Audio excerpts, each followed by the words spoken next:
Вазорати мудофиаи ҷумҳурии Тоҷикистон ёдовар кард: ва айни билети тоҷикӣ нигод дидорум, метавонам дар Русия переводш кунам, набаронам дар Русия. Ба ҳамин хотир мо ҷавонон бояд ҳамеша дар фикри ободии ватан бошем. Ассалому алайкум ба ҳама тамошобинони барномаҳои Сорбон Сафаров. Тамошобинони азиз, ҳатман дар видео лайк монед то охир шад тамошо кунед. Оиди конкурсе ки дар канали ма рафта сай камтарак суҳбат мекунам, видеора нагзаронед. Баъдан ба саволҳои шумо ҷавоб мегардонем.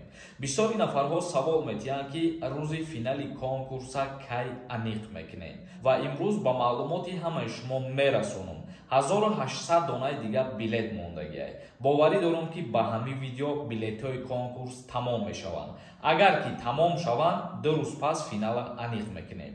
Имрӯз барои шумо як аксия мекунам. Ба 1000 рубл 10 дона билетон метиҳем. Номерои WhatsApp ки дар рӯи экран дидесен, дар ҳамин номерои WhatsApp картаи Сбербанкам ҳастай. Карта ба номи Мунис мебирояд. Сумта мепартои чекта рӯй мекунӣ, ҷошда билетҳои шуморо равон мекунем. Конкурс ҳамагӣ 68 дона приз дорад. 2 та мошинай, 10 та телефонай, конвертҳои пулияй бад. Ногуфта намонам, 5 нафаре ки бисёр билет харидагиянд, моро хат ба Дубай метиҳемшон. Ба ҳамин хотир бисёр билет бихарен ба фоидаи хитонай ки бо тариқи автоматӣ соҳиби пул мешен. Ёро хат ба Дубай бо болои билетотон дар бозӣ иштирок мекуна. Худо хоҳад ягон призи дигар мезанен, зиндагӣ ништияк мешавад. Билет бихарен. Як ахбороти нав баҳри шумо.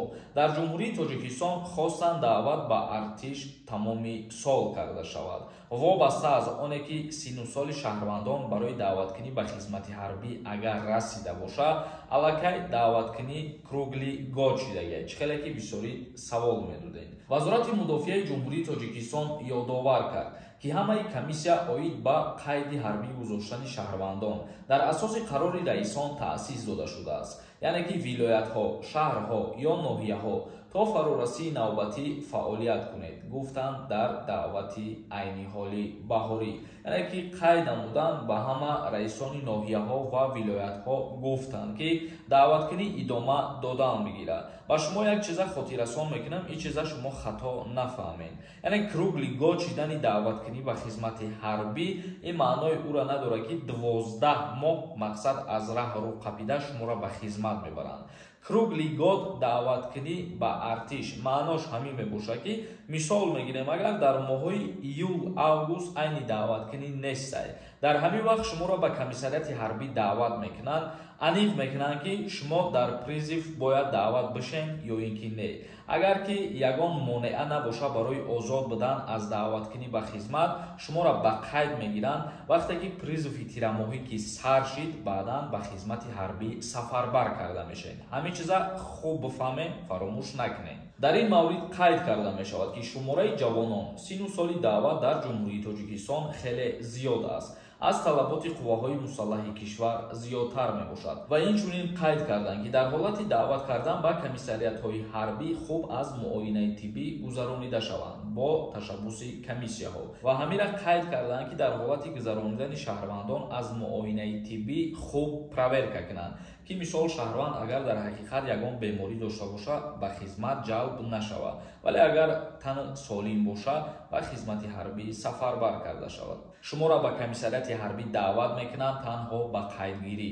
чихеле ки пештар призиви баҳорӣ ва тирамоҳӣ буд, айни ҳолам ҳамухел боқӣ мондагиай. тамошобинони азиз, акнун мегзарем ба қисми хондани комментарияҳо. бо диққат гӯш кунед, ба саволҳои худтон ҷавоб бигиред. дар ҳамин ҷо ба ҳамаи шумо як чиза тавсия метиҳам.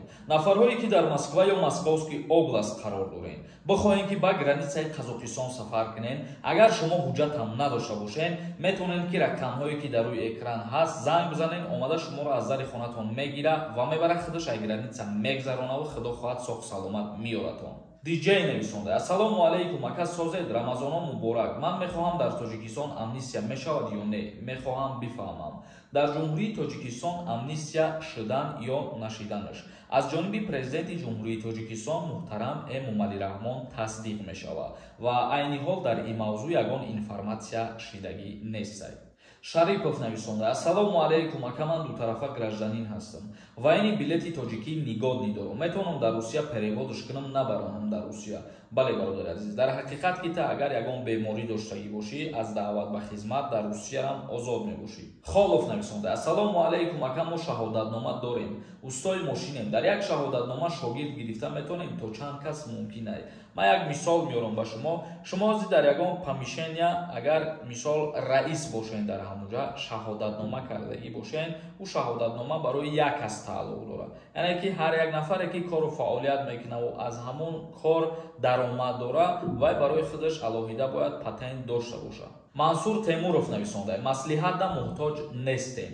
Та айтани ҳама гап назан, бадбахт, айтани худат гап за. Агар маслиҳатда муҳтоҷ набошӣ, ай канали ма отписатся ки удалит ки канали мара. Ман барои бародарои хизмат мекунам ки мара тамошо мекунанд ва ниёз дорам ба совет, ба савол ҷавоб. Фархор Тиҷай нависонда: ассалому алайкум ака, ман таваллудум 1996. Рӯзи 11 апрел, рӯзи 12 мара хизмат мебаранд ё ин ки не? Яъне ки 11 апрел рӯзи таваллудут боша, аллакай аз даъваткунӣ ба хизмат озод мешавӣ, яъне ки ту 27 сола мешавӣ. Рабиҷон нависонда: акаҷон, овозат хаста набоша, любой одама мебаранд, ина мара бурдан 2 сол 730 рӯз. Ман рафтам ака, ба худо любой одама мебаранд. Ба хизмати ҳарбӣ дар назар дорӣ, ҳар яки мо хизмат кунем, барои ҳифзи ватани худмон хизмат мекунем, барои ҳифзи ҳимояи оилаи худмон хизмат мекунем.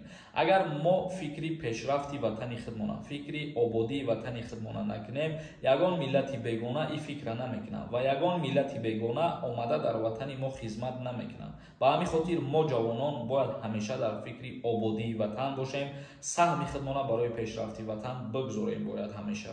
Тоҳир нависонда: ассалому алайкум акай Сорбон, сози хубӣ, ман як сол заошни хондаем. Агар дим пурсида ошниш кунам, мара хизмат мебаранд? Не бародари азиз, касое ки шуъбаи ғоибона мехонданд, баъд очни мекунанд, ба хизмат даъват намешаванд.